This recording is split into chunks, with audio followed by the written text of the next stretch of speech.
নমস্কার বন্ধুরা, আমি প্রমিলা চলে এলাম আরও এক ভিডিও নিয়ে। তো আজকের ভিডিওকে বানাবো চিংড়ি মাছের মালাইকারি। তার জন্য দেখো মাছগুলোকে খুব ভালো করে ধুয়ে নুন হলুদ মাখিয়ে রেখেছি। এরপর আমি মাছগুলোকে হালকা করে ভেজে নেব। তো তার জন্য তেলের মধ্যে আমি মাছগুলো কটা দিয়ে দিয়েছি। একবারে ভাজবো না, দুবারে ভাজবো। তো দেখতেই পাচ্ছ এখানে মাছগুলো মোটামুটি ভাজা হয়ে গেছে, ওগুলো তুলে নিয়েছি। ও আরও কটা মাছ ছিল, ওগুলো দিয়ে দিয়েছি।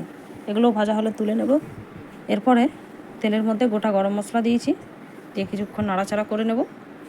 পেঁয়াজ বাটাটা দেওয়ার পরে খুব ভালো করে তেলের মধ্যে পেঁয়াজটাকে কষে নেব। এর মধ্যে আমি আদা রসুন বাটা দিয়ে দেবো। এরপরে দিয়ে দেবো হলুদ গুঁড়ো আর কাশ্মীরি লাল লঙ্কার গুঁড়ো, দিয়ে আবারও কিছুক্ষণ খুব ভালো করে কষে নেব।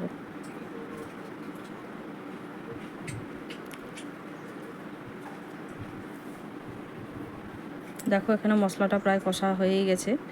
তো এরপরে আমি নারকেল বাটা রেখেছিলাম, নারকেলটা আমি দুধ দিয়ে বেটে রেখেছিলাম, গরুর দুধ দিয়ে। নারকেল আমার একটু কম ছিল, তার জন্য আমি চিবড়াগুলো আর ফেলিনি, ওটা দিয়ে একবারে রান্নাটা করছি। নারকেল বেশি থাকলে কি হয়, দুধটা বের করে নিয়ে করলেও হয়, কিন্তু এখানে নারকেল কম থাকার জন্য আমি গরুর দুধ মিশিয়ে এটাকে বেটেছিলাম। তো দেখো এখানে মোটামুটি সমস্ত কিছু কষা হয়ে গেছে। আমি একটু নুন আর পরিমাণ মতো একটু চিনি দিয়ে আবারও কিছুক্ষণ কষে নিচ্ছি।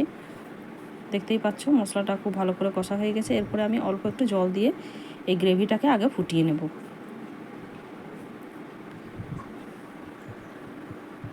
কিছুটা জল দিয়ে মশলাটাকে আমি একটু ফুটতে দিয়ে দেবো।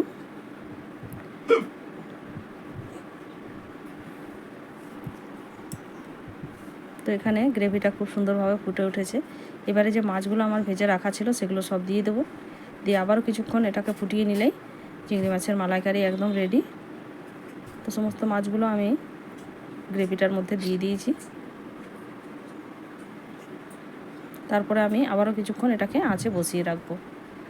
তো ঝোলটা আরেকটু কমে আসলে, একটু তেলটা উপরে ভেসে আসলে রান্না একদম আমার কমপ্লিট হয়ে যাবে।